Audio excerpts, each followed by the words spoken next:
일본이 태풍 산산호로 인해서 많은 피해를 겪고 있는데요. 섬나라다 보니까 태풍이 많이 오고 가는 것 같습니다. 그 중에 1991년 태풍 미어리럴이라는 태풍이 아오모리 현을 집중 강타한 적이 있습니다. 이 아오모리 현은 일본 사과의 어떤 집산지라고 할 수가 있습니다. 근데 태풍이 얼마나 강력했는지 거의 10개면 9개 정도는 낙과를 했습니다. 한해 농사가 굉장히 어려워진 거지요. 근데 한 농부가 이 떨어진 사과를 보고 낙심을 하다가 떨어지지 않는 사과를 보면서 굉장한 아이디어를 냈습니다. 대학 입학 시험이 가까운 때인데 이 사과의 제목을 떨어지지 않는 사과. 수험생들이 시험을 치는데 절대로 떨어지지 않는 사과로 해가지고 특판을 했는데 여러분 30배 가격을 주고 팔았는데도 없어서 못 팔았다.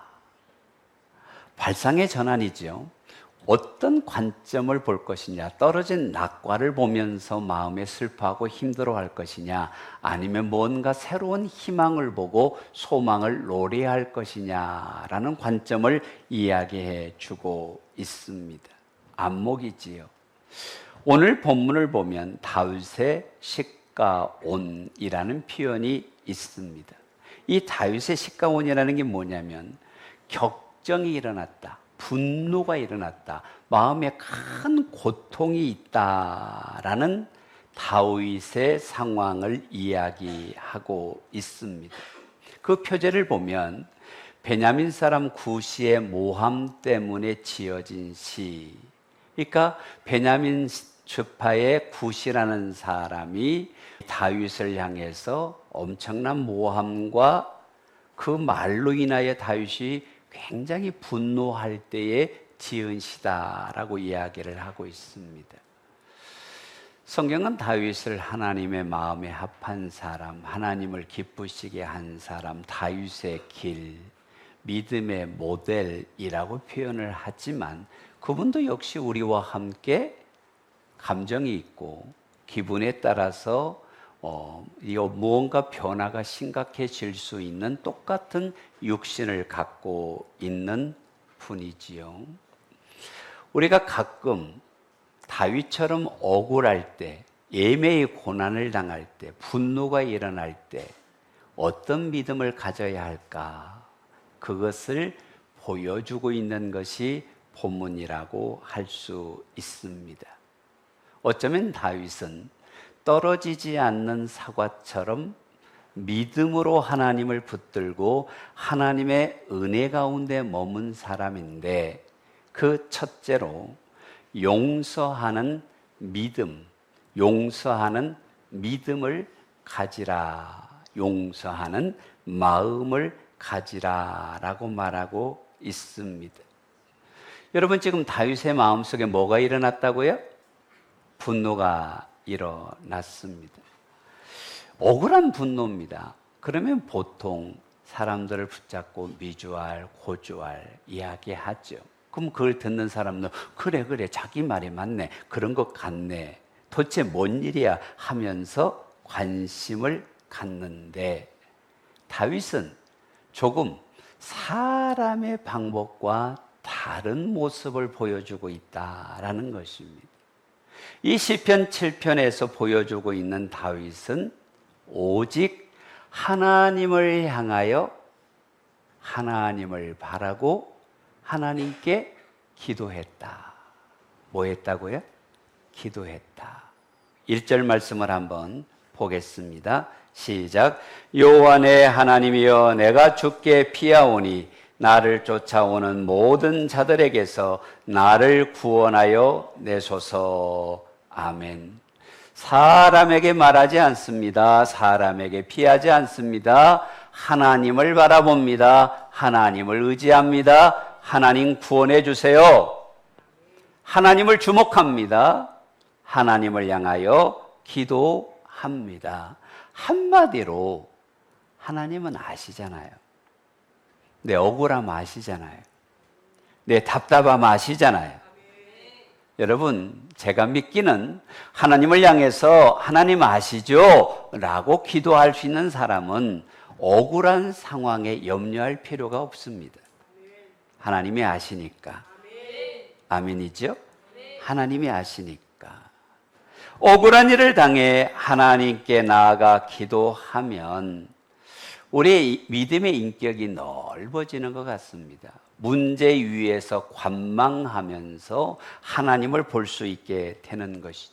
마음의 여유가 생기고 그것을 감당할 수 있는 지혜와 용기도 생기게 됩니다.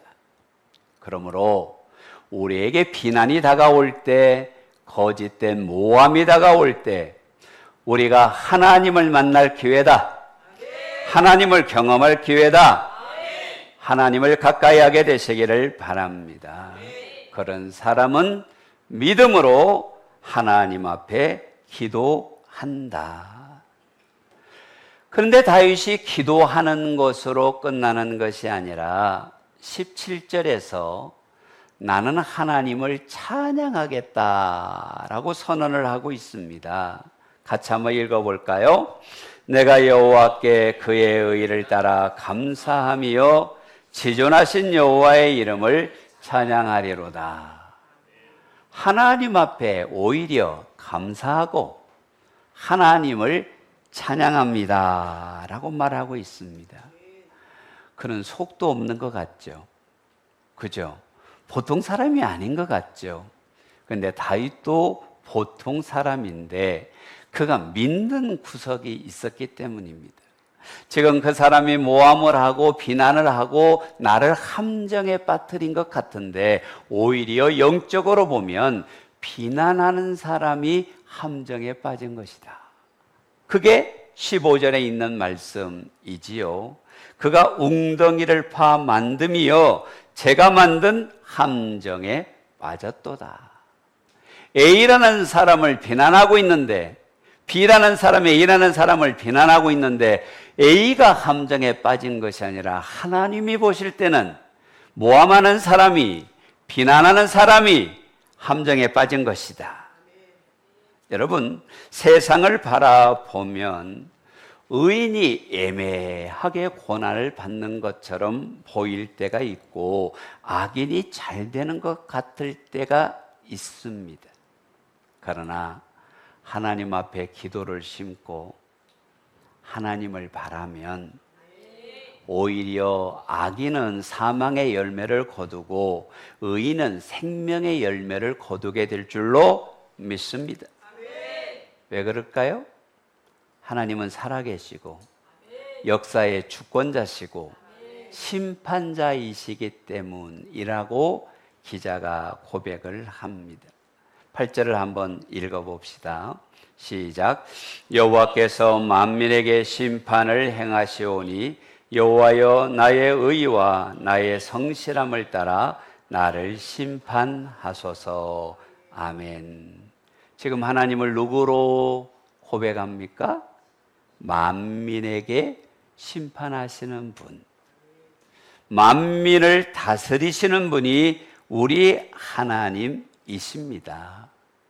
사람이 억울한 일을 당해가지고요, 이 사람 저 사람 붙잡고 하소연하고 변명을 하다 보면 앞에서는 그렇다라고 하는데 뒤에서는 다른 말하는 사람들이 너무 많습니다. 또 상처를 받습니다. 너무 억울해가지고 법으로 갔지요. 근데 명예훼손, 민사소송, 법으로 간다고 해도 꼭 이긴다라는 보장이 없습니다. 그런데 오늘 성경에 뭐라고 말씀합니까? 하나님이 만민을 심판하신다. 정확하시지.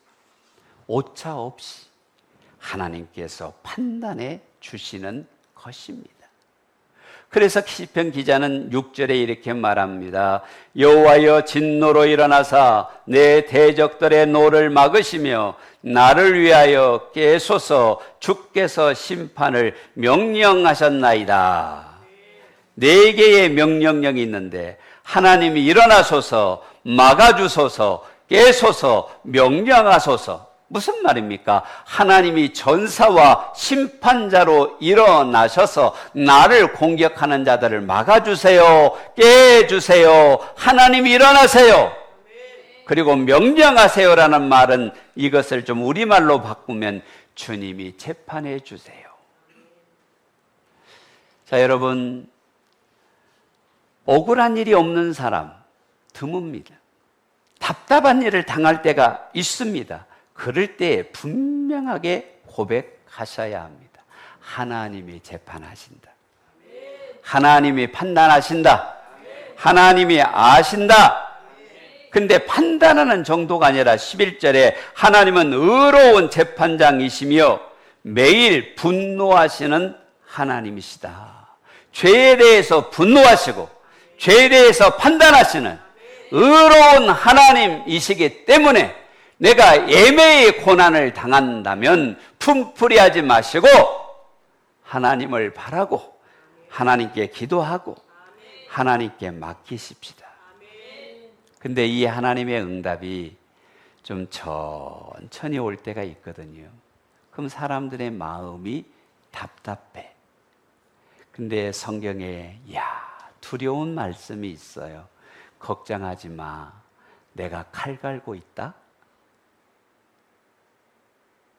와, 두려운 말씀입니다. 아들아, 딸아, 늦게 내가 심판한다고 걱정하지 마. 내가 칼 갈고 있어. 저희 첫째 누나하고 저하고 좀 나이 차이가 많이 나거든요. 제가 어릴 때 결혼을 하셨는데 매형은 말 타고 오셨고 누나는 꽃가마 타고 시집을 가셨는데 집에서 잔치를 했어요. 근데 잔치를 하려고 하니까 집에 있는 칼, 동네에 있는 칼은 다 모아다가 숫돌에 이렇게 칼을 갈아가지고 나를 세웁니다. 요즘은 기구가 좋아가지고 뭐 기구에 한번 싹 지나가면 칼 갈아지지만 왜 그렇습니까? 닭도 잡아야 되고 돼지도 잡아야 되고 음식도 해야 되니까 칼 가는 거잖아요. 성경을 한번 보시겠어요? 12절을 한번 보십시다. 시작. 사람이 회개하지 아니하면 그가 그의 칼을 가심이며. 아니, 내가 공격하지 않아도, 내가 법으로 가지 않아도, 내가 변명하지 않아도 우리의 재판관이신 하나님이, 나의 아버지신 하나님이 야 인마 걱정하지 마, 내가 칼 갈고 있어. 기가 막힌 말씀 아닙니까? 근데 묻는 거예요. 네가 뭐하러 보복하느냐? 하나님이 칼 갈고 있다는데 하나님께 맡기세요. 여러분, 차라리 내가 좀 억울한 게 낫습니다. 하나님이 나를 향해 칼 갈면 안 되시잖아요. 나는 억울해도 하나님이 칼 갈고 하나님이 만민의 재판관이시고 하나님이 전사처럼 일어나서 막아주실 건데 왜 사람이 하려고 하느냐? 그래서 우리는 힘들게 나를 참소하는 사람을 고소하려고 하지 말고 하나님의 마음으로 용서하라. 왜 그럴까요? 원수 갚는 것은 내게 아니라는 거예요. 하나님의 것이다. 하나님의 조건이다. 여러분, 내가 당하는 거기 때문에 하나님이 잠잠히 있는 것 같지만 내가 이 모욕을, 내가 이 분노를, 내가 이 격동을 참지 못하는 것일 뿐이지 하나님이 판단하시고 심판하시고 역사하신다. 믿으십니까? 믿으세요? 무슨 말이냐? 용서는 하나님을 믿을 때 할 수 있습니다. 내가 안 해도 하나님이 일하신다. 하나님이 재판관이시다. 라는 믿음을 가질 때 내가 용서할 수 있다. 이 말입니다. 그 믿음이 없으니까 내가 하려고 하는 거예요. 그 믿음이 없으니까 내가 보복하려고 하는 거예요. 하나님이 해결하신다. 하나님이 일하신다. 하나님이 칼 가신다. 하나님이 역사하실 것이다. 그래서 우리가 용서라는 것은 자꾸 관계로 이해하는 분들이 있습니다. 상한 마음을 좀 잘 달래고 흩어진 관계를 회복하는 것으로 이해하는 분들이 있는데, 성경에서 말씀하고 있는 것이 뭡니까? 믿음으로 하는 것이다. 사랑하는 성도 여러분, 내 감정과 상관없이, 내 의지와 상관없이 하나님이 살아계심을 믿는다면, 억울하게 누명 씌우는 자를 판단하시는 분이 하나님이시라고 믿는다면, 그 하나님을 믿고 신뢰하고 우리는 용서합시다. 하나님이 하십니다. 여러분, 예수님께서 용서를 이야기할 때 사랑하면 용서하라는 말을 하신 적이 없죠. 7번씩 7번 용서하라고 하셨는데, 용서의 마음이 생기면 용서하라고 하신 적이 없어요. 용서해라 명령하셨어요. 왜요? 그것이 믿음이라는 거예요. 놀라운 얘기입니다. 여러분, 사랑하면 용서하는 게 아니라 하나님을 믿으면 용서하는 거예요. 예수님께서 용서를 명령하시면서 우리의 인간의 한계를 너무 잘 아시는 분이기 때문에 전제 조건을 사랑하면 용서하라 하지 않으셨어요. 믿음으로 사랑하고 믿음으로 용서하라 명령하셨어요. 왜? 사람의 감정은 분노를 이길 만큼 넓지 않아요. 화를 감당할 만큼 깊지 않습니다. 그래서 주님이 말씀합니다. 하나님을 신뢰하라. 하나님을 의지하고 너는 용서하라. 여러분, 용서는 믿음으로 할 수 있는 이유가 뭐냐? 하나님이 내 억울함을 풀어주실 것이고, 억울함을 갚아주실 것이고, 하나님께서 채워주실 것이다. 아멘. 도저히 그렇게 할 수 없다는 생각이 들 때가 있지만, 여러분, 나를 향한 하나님의 사랑을 신뢰하세요. 독생자 예수 그리스도를 보내주시기까지 사랑하신 분이 모든 좋은 것을 우리에게 허락해 주실 줄로 믿습니다. 그 하나님의 사랑을 기억하며 믿음으로 용서하는 저와 여러분이 되시기를 바랍니다. 두 번째로, 용서받은 자유를 누려라. 같이 한번 해봅시다. 용서받은 자유를 누려라. 하나님은 베냐민 사람 구시에게 조롱을 받는 다윗이 그를 권력으로나 왕권으로나 해하지 않고 오히려 하나님을 더 의지하고 답답할수록 하나님을 더 붙들었다고 성경은 이야기를 합니다. 그 이유가 뭔지 아십니까? 다윗의 구원은 하나님께 있기 때문입니다. 물론 사람이 노력하면 몇 가지 문제들은 해결할 수도 있습니다. 10절 말씀을 보세요. 같이 읽어볼까요? 나의 방패는 마음이 정직한 자를 구원하시는 하나님께 있도다. 지금 중동에는 이스라엘과 팔레스타인, 또 헤즈볼라, 후티 반군, 이런 전쟁이 있으면서 수많은 로켓포와 또 미사일이 난무하죠. 근데 이스라엘이 이 전쟁 가운데에서 자국을 위해 구축한 방패가 있습니다. 그게 아이언돔이라는 것이죠. 거의 대부분의 포탄을 요격을 해서 국민들에게 피해가 가지 않도록 합니다. 그런데 아이언돔이 완벽하지는 않죠. 폭탄이 떨어져서 사람이 죽기도 합니다. 다윗이 고백한 게 무엇입니까? 나의 방패는 아이언돔이 아니라, 변론하는 것이 아니라 마음이 정직한 자를 구원하시는 분이, 그 하나님이 나의 방패이십니다. 하나님의 때가 되면 하나님이 해결하신다, 열어주신다. 그래서 내가 누군가에게 상처를 받았다면 가장 쉬운 방법은 소리치는 것이고, 가장 깊은 영성은 조용하게 하나님의 은혜를 바라는 것입니다. 선택은 내가 하는 것이지. 소리치는 것은 누구나 할 수 있습니다. 그리고 누구나 쉽게 반응하는 것입니다. 그런데 하나님을 바라고, 방패이신 구원의 신 하나님을 바라고 잠잠히 기다리는 것은 믿음의 사람만이 할 수 있는 것이지. 우리 옆 사람 축복합시다. 한번 콕 찌르면서 믿음으로 용서하세요. 근데 왜 그렇게 용서해야 할까요? 사실은 우리도 하나님 앞에 용서받은 죄인이라는 것입니다. 십자가의 사랑이 아니라면 이 자리에 설 수 없는, 하나님 앞에 설 수 없는 모든 사람이 죄인이라는 것입니다.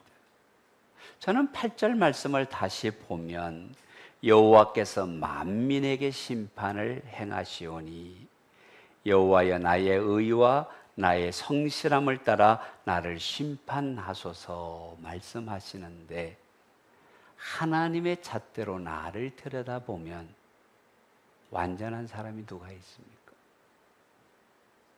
그렇잖아요. 나도 죄인입니다. 하나님과 원수가 되었습니다. 근데 십자가의 사랑으로 내가 하나님 앞에 용서받은 자가 된 줄로 믿습니다. 구원받은 십자가의 은혜를 생각하라는 것입니다. 나의 행위로 구원받은 것이 아니라 은혜로 구원받아 하나님의 자녀가 되었죠. 에베소 2장을 보세요. 너희가 그 은혜를 인하여 믿음으로 말미암아 구원을 얻었나니, 받았으니 이것은 너에게서 난 것이 아니요 하나님의 선물이다. 행위에서 난 것이 아니니 자랑하지 못한다라고 말씀합니다. 내가 구원받은 것이 은혜입니다. 죄를 용서받은 것이 은혜입니다. 용서받은 자여, 용서하는 자로 살아라.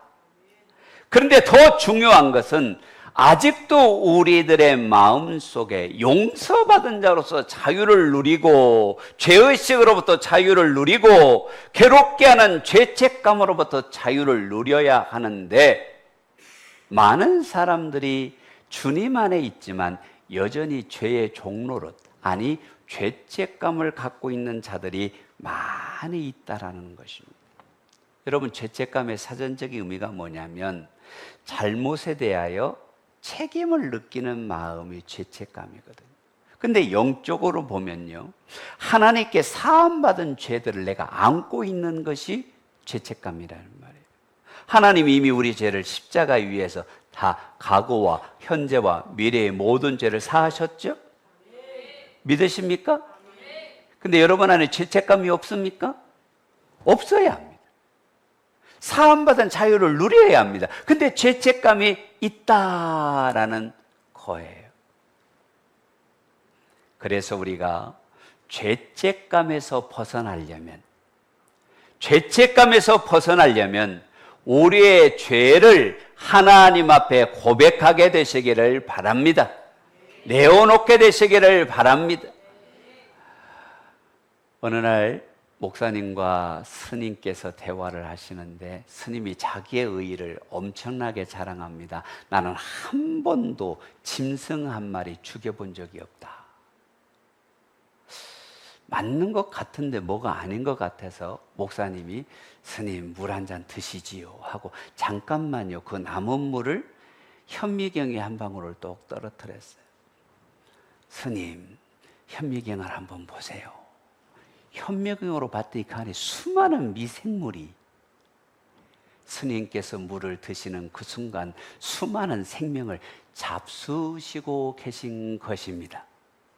그러니까 그때부터 이 스님의 마음에 죄책감이 생기는 거예요. 난 지금까지 아무것도 죽이지 않았다 했는데, 이 죄책감을 없애야 되는데 현미경을 볼 때마다 죄책감이 생기네.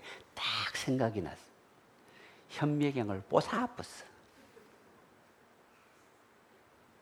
누가 좀 픽션으로 만든 얘기인 것 같습니다. 근데 많은 사람들이 자신을 죄인으로 고백하지 않습니다. 죄인이라고 인정하지 않습니다. 여러분, 우리가 죄책감에서 벗어나려면, 자유를 누리려면 제일 먼저 필요한 것이 뭐냐? 하나님 앞에 나는 죄인입니다. 사람에게 세 가지 고통이 있다고 그래요. 이 사람이 믿은 사람에게 배신을 당하면 그 고통이 너무 크다고 하죠. 또 병들거나 돈이 없을 때 고통 지수가 높다고 합니다.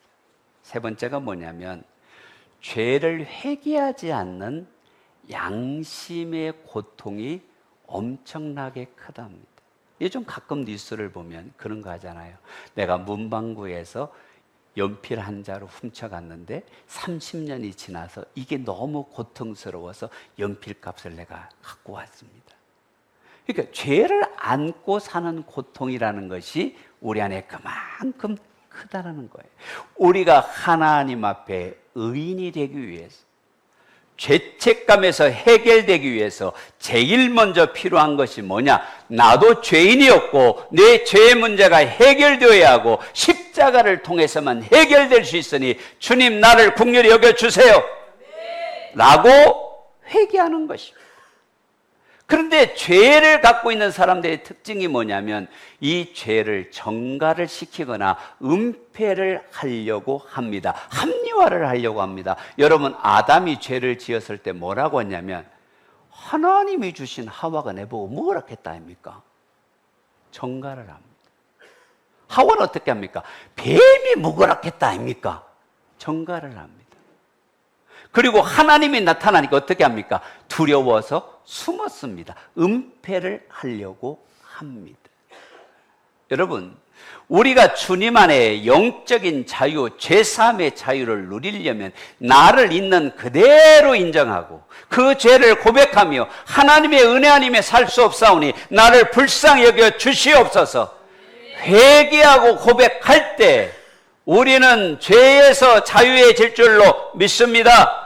그래서 요한일서 1장 9절에 이렇게 말씀합니다. 만일 우리가 우리의 죄를 자백하면 그는 미쁘시고 의로우사 우리 죄를 사하시며 모든 불의에서 모든 죄에서 깨끗게 하신다. 뭐 하면? 자백하면. 여러분, 자백한 죄는 하나님이 깨끗게 하신 줄로 믿으시기 바랍니다. 근데 문제는 뭐냐면 자백해놓고도 죄책감을 갖는 거예요. 아니, 자백했는데 하나님 뭐라고 그래요? 모든 불에서 깨끗해졌다. 걱정하지 마. 너는 깨끗해졌어. 이렇게 이야기하는데 하나님, 난 아직 죄인입니다. 겸손한 것 같은데 말씀을 따르지 않는 교만이 있습니다. 그러려면 따라해 보십시다. 칭의를 믿으라. 칭의를 믿으라. 이게 무슨 말이냐면 여러분, 이게 리모컨인데 하얀색이에요. 이게 까만색이었으면 애화가 더 좋은데 죄로 물든 납니다. 죄를 갖고 있어요. 그래서 나는 늘 죄인이죠. 그런데 예수님이 십자가에서 죽으셨다는 게 뭐냐면 예수님의 피로 나의 죄를 이렇게 깨끗하게, 나의 죄를 이렇게 덮어주셨어. 그러면 하나님이 보실 때는 뭐가 보입니까? 예수님의 피만 보이는 거예요. 나의 죄가 보이는 게 아니라 예수님의 피만 보이는 거예요. 그러면 이미 법적으로 나는 나의 모든 죄는 예수의 피로 뭐 받았다? 사함 받았다. 사면 받았다. 나는 의인이 되었다. 그것이 칭의예요. 여러분, 이걸 잘 영적으로 받아들일 게 뭐냐면 나는 죄인이지요. 근데 예수님이 나를 예수의 피로 덮어주셨어.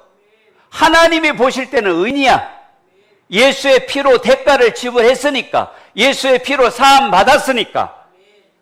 예수님이 이 땅에 오셔서 나를 위해 죽으신 것은 죄가 완전히 사함 받고 예수의 피로 과거와 현재와 내일 지을 죄까지 씻음 받았다. 의인이다. 이것이 칭의라는 것입니다.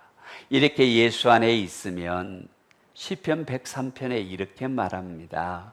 동이 서에서 먼 것 같이 우리의 죄가를 우리에게서 멀리 옮기셨느니라.